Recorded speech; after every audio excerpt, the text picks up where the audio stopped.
What happens when the man you gave up everything for throws you away like trash?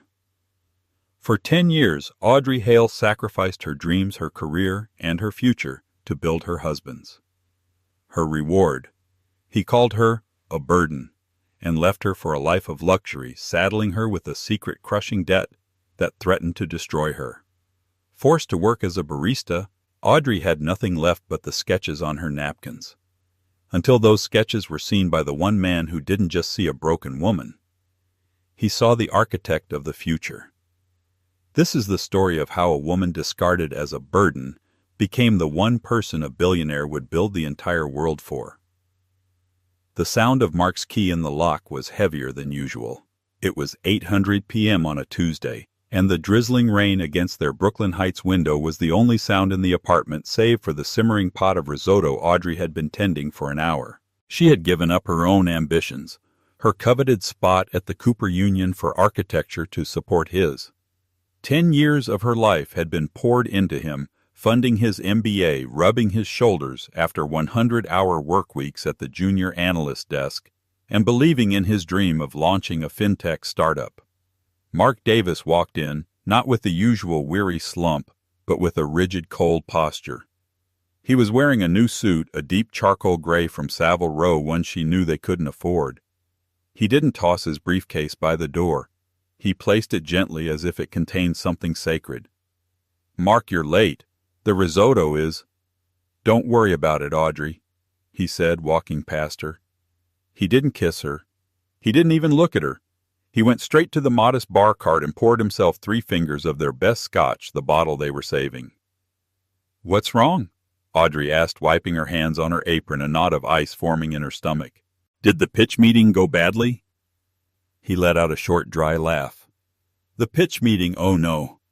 The pitch meeting went perfectly. The seed round is closed. We're funded. $20 million. A wave of relief should have hit her, but it didn't. The ice in her stomach just got colder.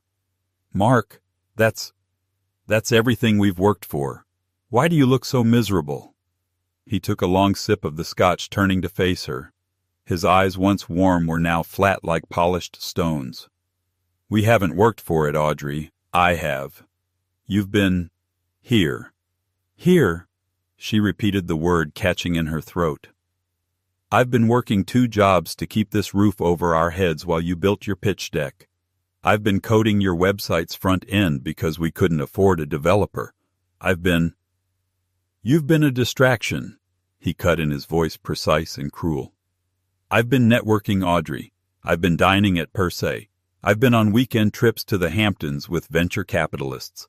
I'm entering a new world, and that world requires a different kind of partner." Audrey felt the floor tilt. "What are you talking about? A different kind? Mark, what did you do?" "I did what was necessary," he said, setting the glass down. He walked to the bedroom and returned with a packed suitcase. A new leather Toomey suitcase. "You're leaving," she whispered. The risotto began to scorch on the stove, but she couldn't move. "I'm moving on," he corrected. "The new investors, they like a certain image. Chloe Vanderbilt, she's the daughter of our lead investor. She understands that world. She's part of it. You're still the girl from Queens who thinks a big night out is splitting a pizza." Each word was a physical blow. "So, that's it. 10 years. 10 years of my life, my sacrificed career. It's just over. Because I'm not a Vanderbilt." Mark sighed, the sound of profound impatience. He picked up his briefcase and the Toomey bag. He paused at the door, and this was the moment that would be burned into her memory forever. He looked back not with sadness or guilt, but with a look of genuine, exhausted pity. "Look, Audrey, I just can't carry you anymore. I'm about to be a very big deal. I need someone who can keep up, not someone I have to drag behind me." He adjusted the grip on his bag. "You've become a burden, and I'm done carrying it." He opened the door. "The divorce papers will be sent to you," he said. "My lawyer will handle everything. It's better this way. You'll be happier, with your own kind." The door clicked shut. The lock turned. The silence that filled the apartment was absolute, broken only by the hiss and pop of the burning risotto on the stove. Audrey sank to the kitchen floor, the smell of burnt arborio rice filling her lungs. He hadn't just left her. He had defined her. A burden. The first week was a blur of disbelief. The second was a tidal wave of logistics. Mark, it turned out, had been meticulous. The divorce papers that arrived via courier were simple, non-negotiable. He was being generous, his lawyer, a shark from the firm of Skadden Arps, wrote. He wouldn't contest her keeping the apartment, an apartment her inheritance from her grandmother had provided the down payment for. Audrey and her best friend Sarah Jenkins, a tough-as-nails paralegal, sat at the scarred wooden table sorting through the papers. "This is too easy, Aud," Sarah said, her brow furrowed. "A guy like Mark, who just called you a burden, he doesn't just walk away and leave you the primary asset. There's a catch." The catch arrived 3 days later. It didn't come in a sleek envelope from a law firm. It came in a flurry of angry red envelopes from half a dozen different banks and private lenders. They were collection notices. "What is this?" Audrey asked, her hands shaking as she opened the first one. "Sovereign Trust, past due $150,000. It's a mistake." But it wasn't a mistake. The next envelope was from a different lender. And the next. Sarah spread them across the table. They weren't just business loans. They were high-interest, short-term personal loans. The kind you get when you're desperate. "Audrey," Sarah said, her voice pale, "look at the primary signatory on these." Audrey's eyes scanned the fine print. Her vision tunneled. Her name, Audrey Hale. Her social security number. Her signature. I never signed these," she stammered. "I would never." "He forged them," Sarah whispered, her face hardening. "That bastard. He didn't get his $20 million seed round. He got rejected. He's been funding his startup, his suits, his dinners at Per Se, his trips to the Hamptons with personal loans. In your name." The promotion was a lie. The new world was a fantasy. The $20 million seed round wasn't for his company. It was Chloe Vanderbilt's father's investment, and the price of entry was apparently Audrey's exit. Mark hadn't just left her. He had systematically hollowed out her entire financial existence. The generosity of him leaving her the apartment was a final cruel joke.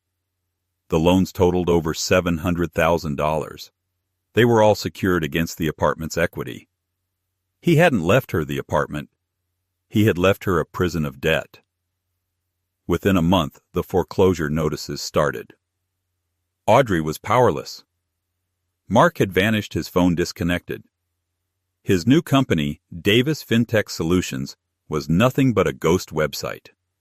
Chloe Vanderbilt's father's firm issued a statement that they had no current business relationship with Mr. Davis. He had used his new relationship to secure his exit, leaving Audrey to face the fallout. She had to sell. The sale of the Brooklyn Heights apartment, her home for a decade, was a bloodbath. After the banks, the lenders, and the legal fees, Audrey walked away with $4,200 and 2 suitcases. She moved into a 300-square-foot studio in Astoria, Queens, with peeling paint and a radiator that hissed like a snake. The shame was a physical weight. She was 34 years old, a college dropout, bankrupt, and divorced. Mark's word echoed in her head. Burden. He hadn't just called her a burden, he had made her one. She needed a job, any job. Her architecture portfolio was a decade old. Her coding skills were for a defunct website. She scrolled through listings until her eyes burned. Finally, she found one. Barista, Aperture Coffee, Midtown Manhattan. Early mornings required. It was a high-end minimalist coffee shop frequented by the very finance and tech titans Mark had so desperately wanted to be. The irony was bitter, but the rent was due. Audrey Hale, the woman who once designed homes, was now serving coffee to the people who lived in them. She learned to steam milk, to pull the perfect espresso shot, to smile and say, "Have a great day," to men in $5,000 suits who looked right through her, never knowing the woman pouring their coffee was drowning in a debt created by one of their own. Aperture Coffee was a symphony of beige and brushed steel. It prided itself on its single-origin experience and its silent, upwardly mobile clientele. For Audrey, it was a 6-month-long humiliation starting with a 4:30 a.m. alarm. She was efficient, quiet, and invisible, which was exactly how she wanted it. Her only solace came in the lulls between the 8:00 a.m. rush and the 11:00 a.m. lunch crowd. She would stand behind the marble counter, a black Sharpie in hand, and sketch on the thick cream-colored napkins. She didn't sketch people, she sketched structures. The way the morning light hit the steel of the building across the street, and how a different angle would maximize passive heating. A cantilevered balcony for a micro-apartment. A design for a community center with a green roof and rainwater reclamation system. Her mind, dormant for a decade, was finally working again, churning out ideas with a desperate, hungry energy. There was one regular she found. Interesting. Most customers barked their orders while scrolling on their phones. This man was different. He was tall, with a sharp suit, not flashy like Mark's, but impeccably tailored. He looked to be in his late 30s, with intense, analytical eyes and a quiet gravity. He never spoke on the phone. He just observed. His order was always the same and always precise. A long black 190 degrees, and a separate single shot of steamed oat milk 140 degrees. The other baristas found him intimidating. Audrey found his precision calming. For 2 minutes every day at 8:15 a.m. she focused on getting it exactly right. He'd nod pay always with the same sleek black metal card and take a seat at the window, where he would read not from a tablet, but from physical-bound reports. One rainy Tuesday, 6 months into her tenure, the shop was empty. Audrey was lost in a design sketching on a napkin with a ferocity that blocked out the world. It was a problem she'd been working on for weeks, a modular zero-carbon housing unit for displaced populations. She was so focused on the joint system for the interlocking panels that she didn't hear the door chime. She didn't see the man approach the counter. He stood there for a full minute watching her pen fly. Finally, he spoke, his voice a low baritone.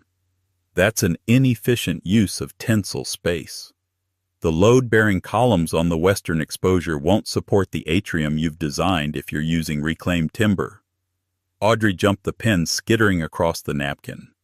She looked up mortified into the intense eyes of her 8:15 a.m. regular. I'm sorry, sir. I didn't see you. Your usual... He ignored her, his gaze locked on the napkin. You're sacrificing structural integrity for aesthetics. If you used a steel frame exoskeleton and non-load-bearing interior walls, you could keep the atrium and the passive heating element. But the joinery here, he pointed with a long finger, is all wrong. You're creating a sheer point. Audrey, who had been flushing with embarrassment, suddenly felt a spark of her old self. The architect. It's not reclaimed timber, she said, her voice firmer. It's glulam cross-laminated glued timber. The tensile strength is comparable to steel at a fraction of the weight and carbon cost. The joinery is a mortise and tenon but reinforced. It wouldn't shear. It would distribute the load. The man's eyebrows lifted. A flicker of something crossed his face. Respect. Glulam, he mused. But the R value in a high-humidity environment like you've implied with the rainwater collectors. The cost of sealing it would be astronomical. It's not scalable. Only if you use a chemical sealant, Audrey countered, forgetting she was a barista. But if you use the yakisugi method, charring the surface, it becomes waterproof, fire-resistant, and insect-proof for 50 years. The cost is front-loaded, but the long-term maintenance is almost zero. The man was silent. He stared at her, really stared at her as if seeing her for the first time. The invisible barista was suddenly jarringly visible. Who are you? He asked. Audrey's face fell. The spark was gone. She was just a woman in a black apron. I'm Audrey. Your coffee. I'm sorry. She turned to the machine, her hands shaking, but he put his hand on the counter. No, His phone, which he'd set on the counter, buzzed. He glanced at it and a mask of annoyance crossed his face. "I have to take this. My coffee. Please." He stepped away, his back to her, and answered the phone. "Harrison, tell the board I'll be there in 10. And get the schematics for the Singapore project, the real ones, not the press release. I want to know why we're over budget." Audrey prepared the long black and the steamed oat milk, her heart hammering. He finished his call, took the coffee with a curt nod, and left. He was gone for a full minute before she realized he'd left his phone. The sleek black metal phone. She picked it up, intending to run after him, but the screen lit up with a notification. A calendar reminder. 10:00 a.m. Ethelred Dynamics. Board meeting. And beneath it the lock screen's wallpaper. It wasn't a person. It was a breathtaking digital render of a futuristic green city. And in the corner a name. Elias Thorne. Audrey's blood ran cold. Elias Thorne, the god of Silicon Valley. The reclusive trillion-dollar tech billionaire who had pivoted from software to sustainable cities. The founder and CEO of Ethelred Dynamics. The man building the future. And she had just argued with him about glulam timber. He came back 3 hours later. The lunch rush was in full swing, and Audrey was manning the register, her mind a million miles away. The black phone felt like a bomb in her apron pocket. The line parted as he walked in. This time people recognized him. There were whispers, the subtle clicks of phone cameras. He ignored them all and walked straight to Audrey.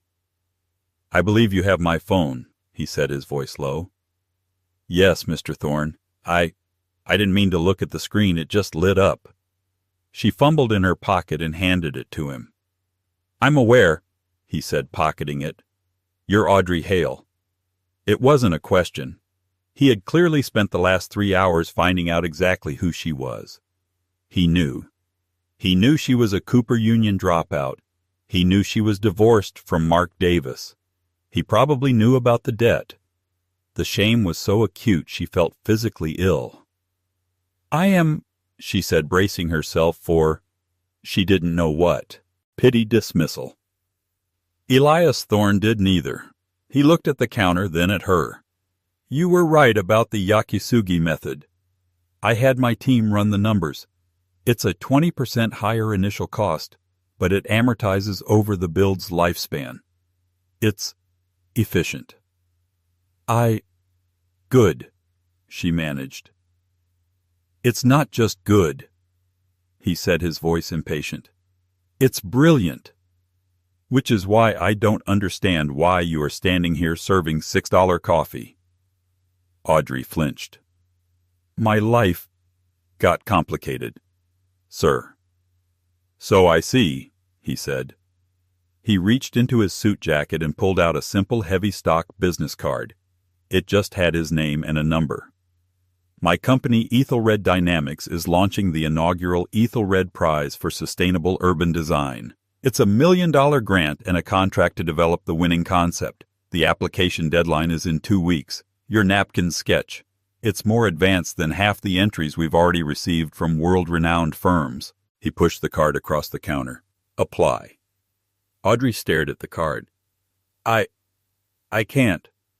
I'm not a licensed architect. I don't have a firm. I'm a barista." "I don't care if you're a shepherd," Elias said, his eyes sharp. "I care about the design. The rules state it's open to any and all innovators. That's you. The deadline is November 15th. He started to turn away, then paused.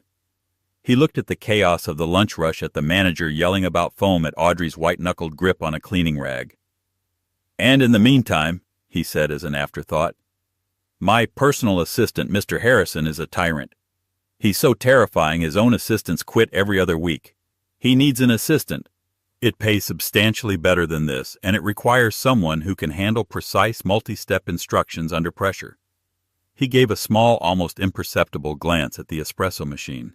"If you can get my coffee order right every day for 3 months without error," he said, "you can handle Mr. Harrison. My office is 3 blocks from here. Be there at 7 a.m. tomorrow if you want the job." He didn't wait for an answer. He turned and walked out, leaving the entire coffee shop buzzing in his wake. Audrey looked at the business card. She looked at the line of impatient customers. She looked at the espresso machine. She had 2 weeks to complete the most important design of her life.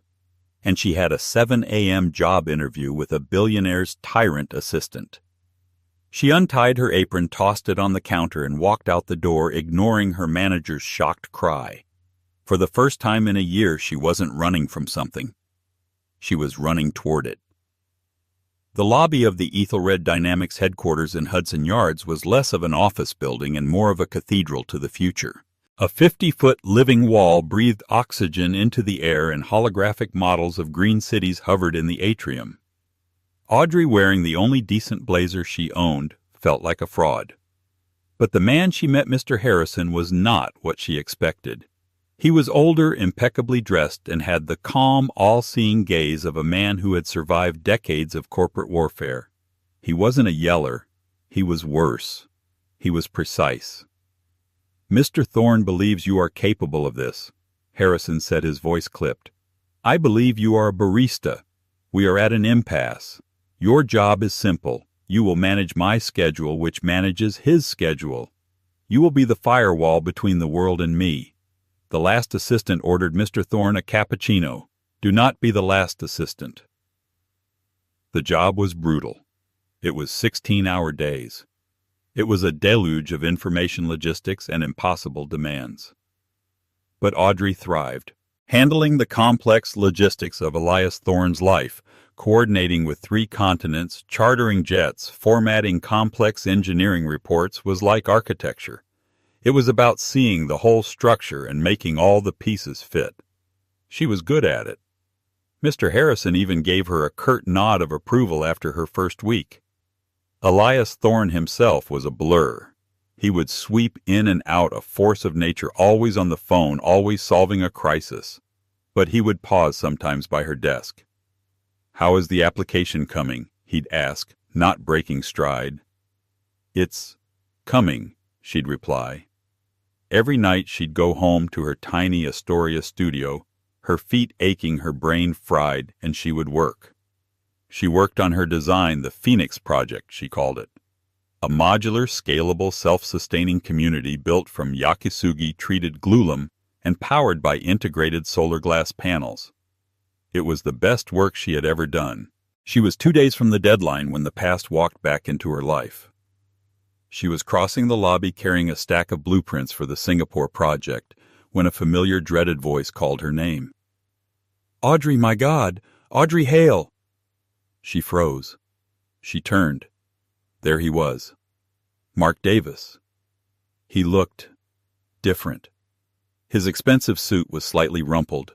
His power haircut was a little too long, but the arrogant smirk was firmly in place.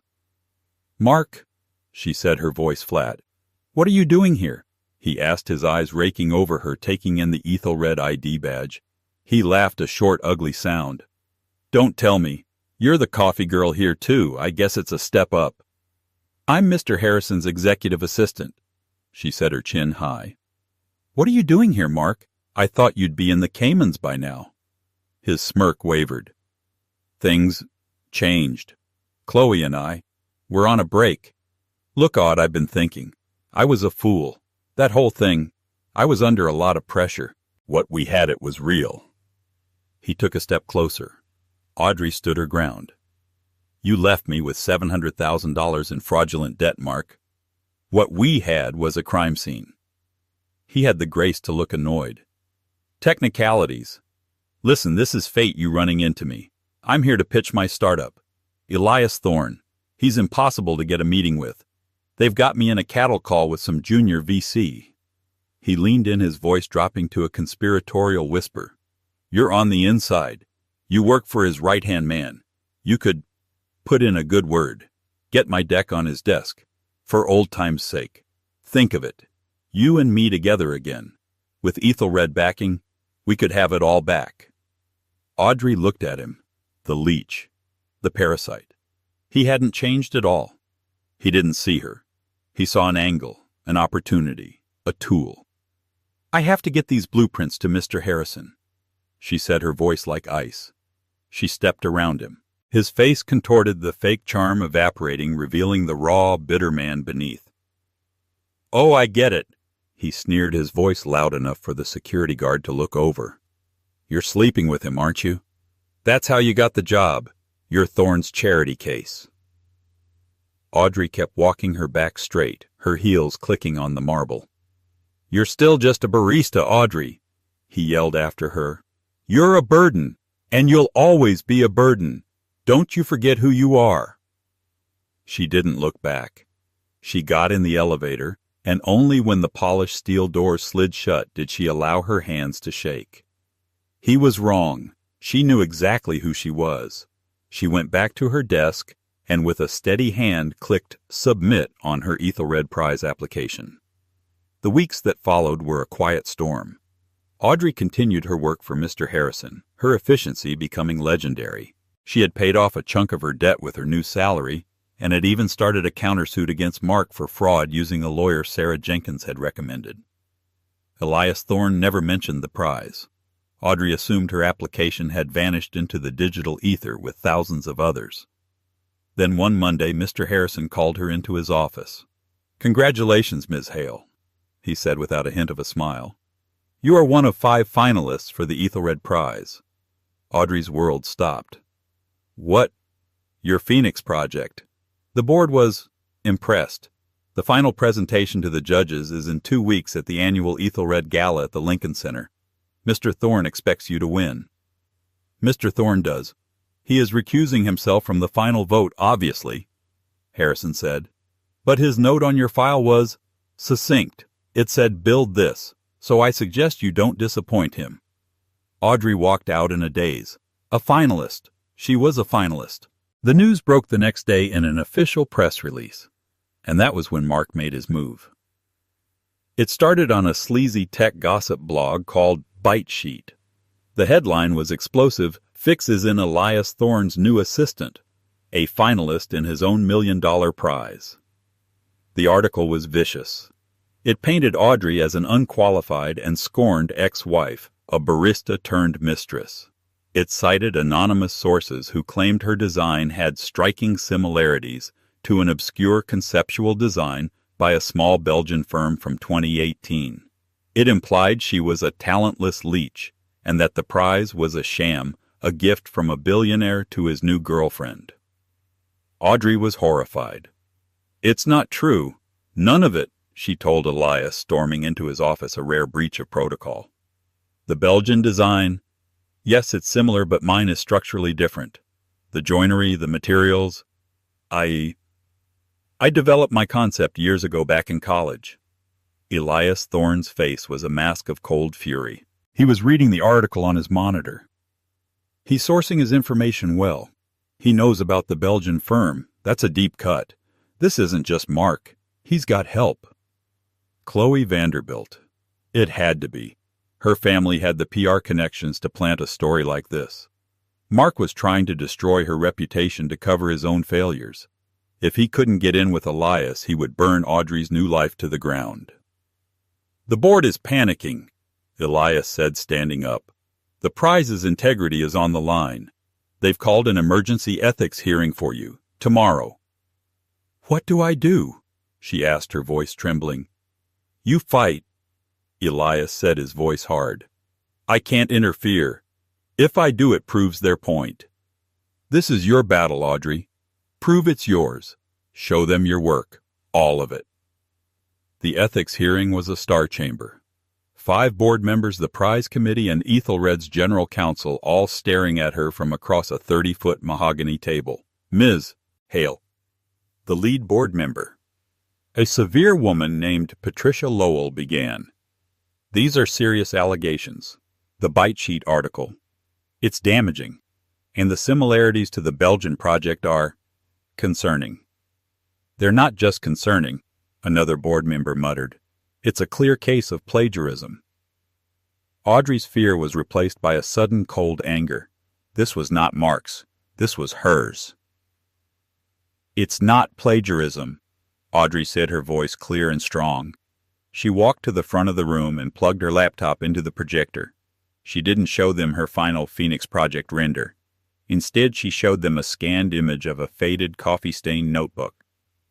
"This is my senior thesis portfolio from Cooper Union, 2015, 10 years ago." She clicked to the next slide, a detailed sketch of a modular, self-sustaining community.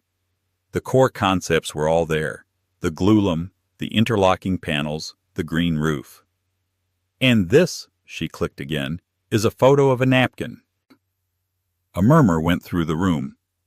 It was her sketch from Aperture Coffee, the one she'd been working on when Elias first spoke to her. She had saved it. "And this," she said, "is a timeline. My designs from 2015 to this year. And this is the Belgian project, which was published in 2018, 3 years after my initial thesis. Theirs is a beautiful concept, but it is structurally unviable. It's an art piece. Mine works."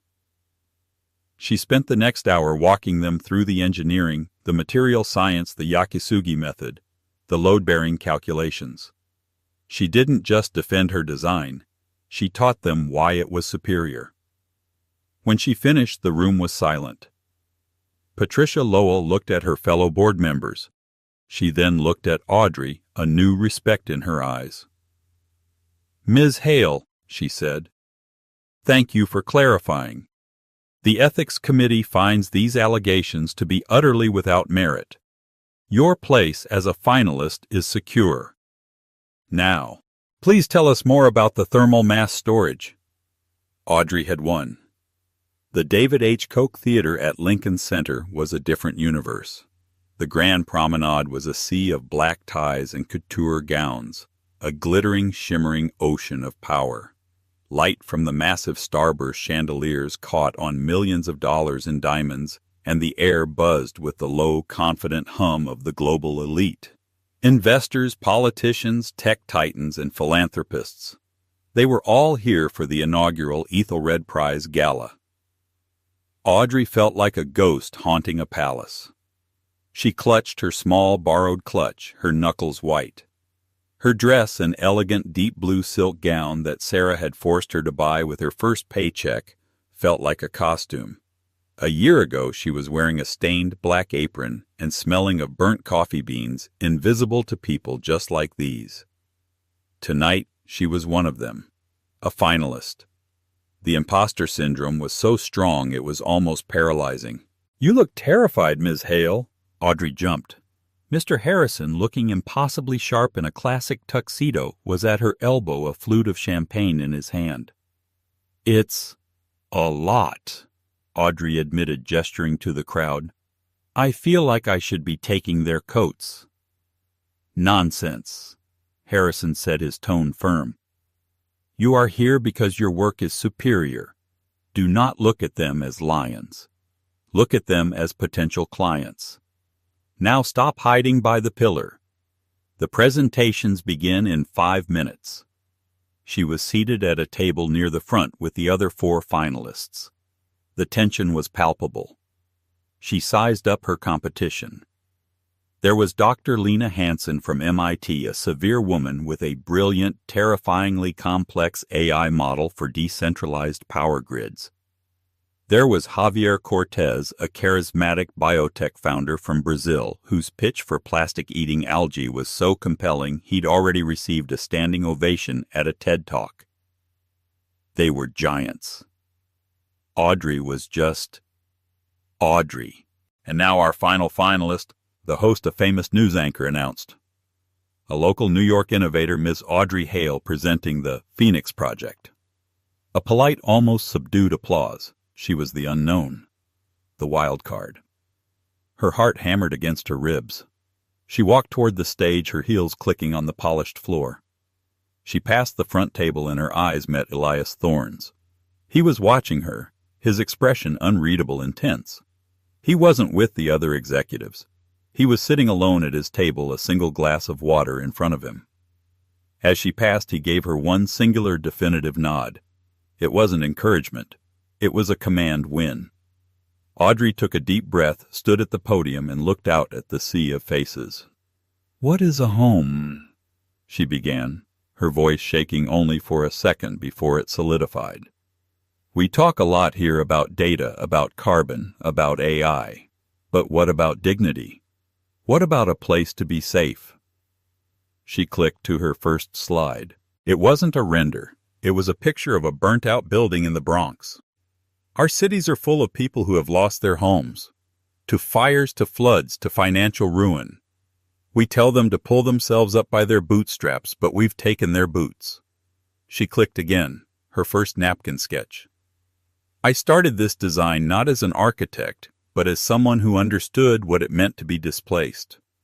I was at a low point. I was told I was a burden." Her voice was quiet, but the microphone caught every word. The room, which had been rustling, went utterly still. "I began to think about that word. Burden. What does it mean, a load? A weight? But what if the structures that carry us weren't seen as a cost, but as an investment?" She clicked to the next slide. A detailed schematic of her yakisugi glulam joinery. In Japan, there is an ancient technique called yakisugi. You take cedar wood and you char it. You set it on fire. You burn it until the surface is black and cracked. A murmur went through the crowd. "It seems destructive." Audrey continued, her voice gaining power.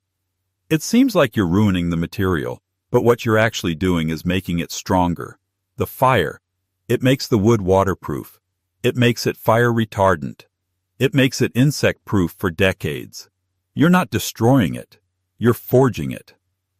She clicked to the final breathtaking render of the Phoenix Project, its charred timber and glass facade glowing in the digital sunlight, green roofs, visible on every level. This is the Phoenix Project. Not just modular housing, it's a statement. It's a structure built from the idea that what has been burned can be rebuilt stronger. It's zero-carbon, self-sustaining, and scalable. It's not just a home. It's a fortress of dignity. Thank you. For a full 5 seconds, there was absolute silence. Audrey's heart stopped. They hated it. It was too personal. Then a single person in the front row stood up. Elias Thorne. He didn't just clap. He applauded, his hands striking together with a deliberate, powerful rhythm. That one action broke the dam. The entire theater erupted. The applause was thunderous, a genuine rolling wave of approval. It was more than the others had received. It was an ovation. Shaking, Audrey walked off the stage. An hour later, after a tense dinner, the host was back at the podium. "The judges have deliberated. This was, they said, the most difficult decision of their careers. The innovation, the passion, it was extraordinary." Audrey was holding Sarah Jenkins' hand under the table, who had snuck over from the legal department's table. "Breathe awed," Sarah whispered. "The winner of the inaugural Ethelred Prize and the $1 million grant is Audrey Hale for the Phoenix Project." The world dissolved into a bright, roaring noise. Sarah was screaming in her ear. Mr. Harrison at the next table was on his feet, a smile of genuine, unfiltered pride on his face. Audrey couldn't move. She was frozen, tears blurring her vision. "Go on, Ms. Hale," Harrison said, appearing at her side. "You've earned this. Go." She stumbled to the stage, the crystal award feeling impossibly heavy in her hands. She looked out at the crowd, at Elias, who was still standing, his eyes locked on hers. I, she stammered, then laughed, wiping a tear. "A year ago I was serving coffee. I was sketching on napkins because I couldn't afford a notepad. I just want to say to anyone who feels like they've been discarded, you're not. You're just unforged. Thank you. Thank you, Mr. Harrison, for teaching me that precision is its own form of art. And thank you, Mr. Thorne. Thank you for seeing potential in a napkin." The reception afterward was a whirlwind. Audrey was no longer a ghost. She was the sun. A dozen people were crowded around her, shoving business cards into her hand. "Audrey Hale, Robert Kane, Deputy Mayor's Office. We need to talk about this for the downtown redevelopment." "Ms. Hale, a word. I'm with the Abu Dhabi Investment Authority. Your thoughts on scaling this for an arid climate? The Yakasugi concept was genius, Ms. Hale. Pure genius. I'm a construction magnate from Chicago. I have questions about the supply chain. She was answering them all. Confidently. She wasn't an imposter. She was an architect. She knew the answers. She knew the load-bearing capacity, the R values, the supply chain logistics. She was in her element, the queen of the ball. Look at you, Sarah whispered, handing her a fresh glass of champagne. You're a natural odd. You're a shark now. No. Audrey smiled, feeling truly happy for the first time in years. I'm just an architect. And then the air chilled. The crowd around her parted, an invisible pressure pushing them back. Well, well. Bravo, Aud. Bravo. She froze. That voice. The smarmy, condescending tone she had heard in her nightmares. She turned. Mark Davis. He was standing there, a flute of champagne in his hand, his suit just a little too shiny, his hair slicked back. Beside him, draped in diamonds that looked like ice, was Chloe Vanderbilt. Her face was a mask of bored, aristocratic disdain. Mark, Audrey said, her voice turning to steel. You're not on the list. Chloe's father has a table. Mark sneered, gesturing to Chloe, who looked like she'd rather be anywhere else. It's amazing what you can do with a good sob story. Losing your home, at a low point, very dramatic. You played them perfectly. I'll give you that. The deputy mayor and the Chicago magnate exchanged uneasy glances. This was a scene. Don't be a pig, Mark, Chloe said, her voice like tinkling broken glass. She got lucky. A pity vote. The project is a pipe dream. It'll never get built. Mark ignored her, his eyes fixed on Audrey, a grotesque, calculating smile spreading across his face. He was desperate. This was his last chance. Listen, Aud, he said, stepping closer, lowering his voice to a conspiratorial whisper. Congratulations. Seriously. That $1 million prize, that's a great start. But now you need to run a business. You need a partner. Someone who knows the market. My fintech startup. We can pivot. Think about it. Phoenix Capital. My business expertise, your design, your prize money. We could have it all back, for old time's sake. He was trying to get his hands on her prize money. After everything. After the debt, the fraud, the humiliation. He was standing here trying to leech off her again. Audrey looked at him, at his eager, greedy eyes, at his weak, cruel mouth. The fear was gone. The shame was gone. All that was left was a cold, pure, righteous anger. The last time I partnered with you, Mark, she said, her voice clear and cutting, I ended up in $700,000 of fraudulent debt and a barista's apron. Now get away from me. Mark's face contorted. The fake charm evaporated, revealing the raw, bitter failure beneath. He had failed to pitch Elias. He had failed to sabotage her. And now he had failed to get his hands on her money. He had nothing left but his cruelty. Oh, I get it, he said, his voice rising, drawing the attention of everyone nearby. The music in the room seemed to fade. You think you're better than me now, don't you? You think winning this toy makes you something? You're still just Audrey Hale, the girl from Queens. Mark, shut up.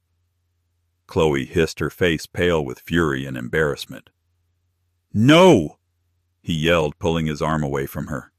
She needs to hear this. They all need to see who you really are. He jabbed a finger at her. You think they respect you? They pity you. You're a charity case. You know I'm the one they should be thanking. If I hadn't dumped her, she'd still be in my kitchen making risotto. You're welcome. You're welcome for this. He was unhinged, his face red. The entire gala was watching now.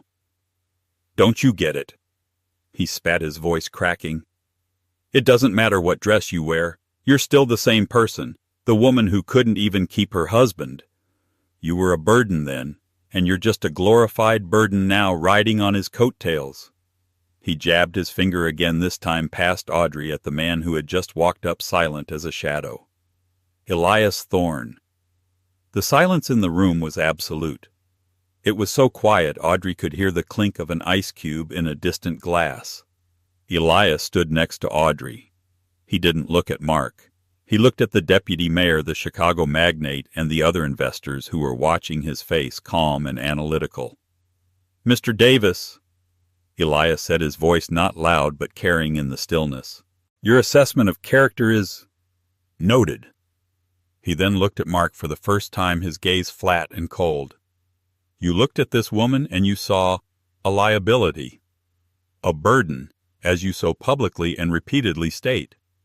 You saw a cost to be cut, an expense to be discarded." He turned his gaze to Audrey, and in front of the most powerful people in New York his expression softened. "I look at Audrey Hale," he said, his voice resonating with absolute authority, "and I see the architect who just 30 minutes ago beat 2,000 of the world's best innovators to win the Ethelred Prize." The investors nodded. That was a fact. "I see the strategist," Elias continued, "who in her first 2 months as an executive assistant analyzed and rebuilt my executive team's logistical scheduling. A problem, I might add, that my $400 an hour consultants at McKinsey couldn't solve. A fix that saved my company $40 million in operational inefficiencies in a single quarter." A gasp went through the room. The deputy mayor's eyebrows shot up. This wasn't a pity case. This was a hidden genius. "I see the partner," Elias said, "that I am entrusting with the future of this city." He turned back to the stunned crowd. "Ethelred Dynamics, in partnership with the state of New York, is formally announcing the Hudson Yards Resurgence Project, a $5 billion contract to build the next generation of sustainable urban living. Ms. Hale will be leading it. Her design, her team, her vision." Mark's jaw had literally fallen open. His face was white as chalk. Elias Thorne looked at Mark one last time, his voice dropping to a deadly final whisper. "So, you are right in a way, Mr. Davis. It's all about what you see." He then looked at Audrey, and his voice was for her, but the whole world heard it. "You saw a burden. I see the woman I'd build the world for." Checkmate. The silence was broken by a sharp crack. Chloe Vanderbilt had slapped Mark Davis across the face. "You idiot!"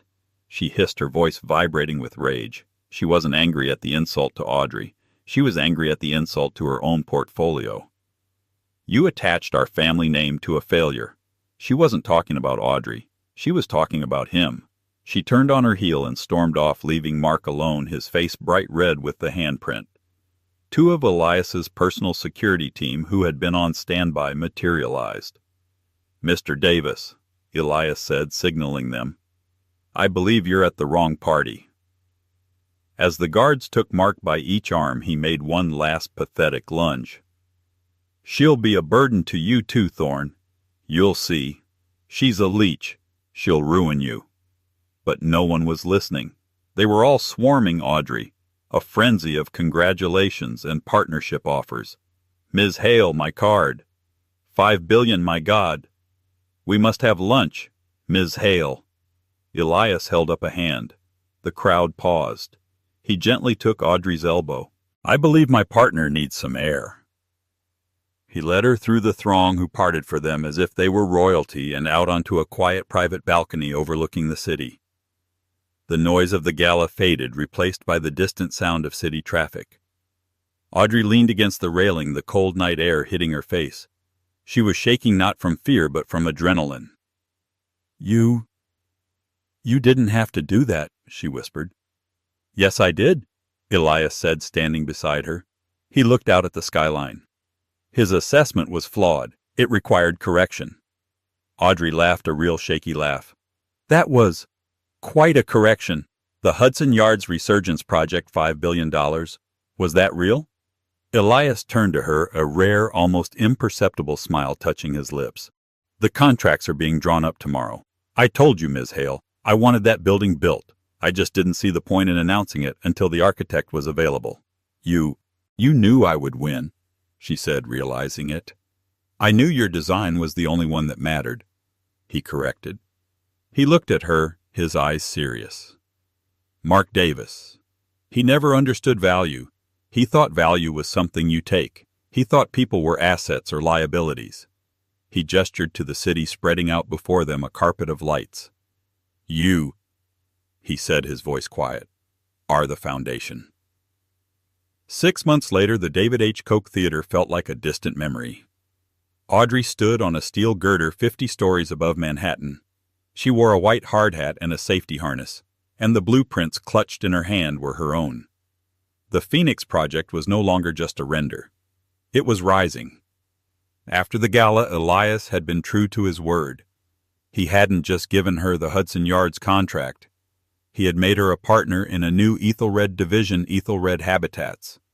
She was no longer an assistant. She was a chief design officer. She looked down at the bustling work site. Her design, the Yakisugi treated glulam, the solar glass windows, it was all real. It was a home for thousands, a model for the future. The legal battle with Mark was over. Armed with Elias's legal team, the fraud case was a slam dunk. Mark Davis, it turned out, was also being investigated for defrauding the Vanderbilts. He had lost everything: his fictional company, his relationship, and his freedom. He was facing a prison sentence. Audrey's debt was expunged, ruled fraudulent, and she was awarded a significant sum in damages, which she promptly donated to a legal aid fund for domestic abuse survivors. She was financially free. She was creatively free. The site elevator dinged, and Elias Thorne stepped out onto the girder, joining her. He wasn't wearing a suit, but work boots and a hard hat that looked surprisingly natural on him. For months, their relationship had been intensely professional. They were partners in the truest sense. They argued over schematics, they celebrated engineering breakthroughs, and they worked 20-hour days side by side. The respect between them was absolute. But in the quiet moments looking over blueprints at 2 a.m., something else had grown. A deep, unspoken affection. "The western facade is up," Audrey said, pointing. "The passive heating is already working better than we projected. We're 3 weeks ahead of schedule." "I know," Elias said. He wasn't looking at the building. He was looking at her. "It's magnificent, Audrey." "We built it," she said, a small smile playing on her lips. "You designed it," he corrected. "You just let me help." He unrolled a different set of blueprints he was carrying. Audrey looked at them and her breath caught. It wasn't the Hudson Yards project. It was her napkin sketch, the community center. "The city council approved the zoning this morning," Elias said quietly. "The lot in Queens. It's ours. Your first solo Ethelred Habitats project. The funding is already secured." Audrey looked from the plans to his face. He had remembered. The sketch she made when she was a broken, invisible barista. He had taken her smallest, most desperate dream and made it real. "Elias," she whispered, "this is... why?" "Because you were right," he said, his voice low. "About the glulam, about the yakisugi, about architecture being about hope." He reached out not to touch her, but to gently tap the blueprint in her hand. "You're the architect of the future, Audrey Hale. I'm just the engineer who gets to help you build it." Audrey looked out over the city. Her city. She was no longer a burden. She was the foundation. "What's next?" Elias asked, standing beside her, their shoulders almost touching, partners in every way. Audrey Hale smiled, the wind whipping her hair. "We build." Audrey's story teaches us a powerful lesson. Your worth is never determined by the person who fails to see it. One man called her a burden, and it almost destroyed her. Another man called her the woman he would build the world for, and together they did. She was never the burden. She was always the architect, just waiting for the chance to build. What did you think of Audrey's incredible journey from rock bottom to the top of the skyline? Which twist was the most shocking? The devastating debt, or the public takedown at the gala? Let us know your favorite part in the comments below. If you were inspired by Audrey's story of resilience and finding her true worth, please like this video and share it with someone who might need a reminder that their napkin sketch could change the world. And don't forget to subscribe and ring that bell so you never miss another real-life story of triumph and transformation. Thanks for listening.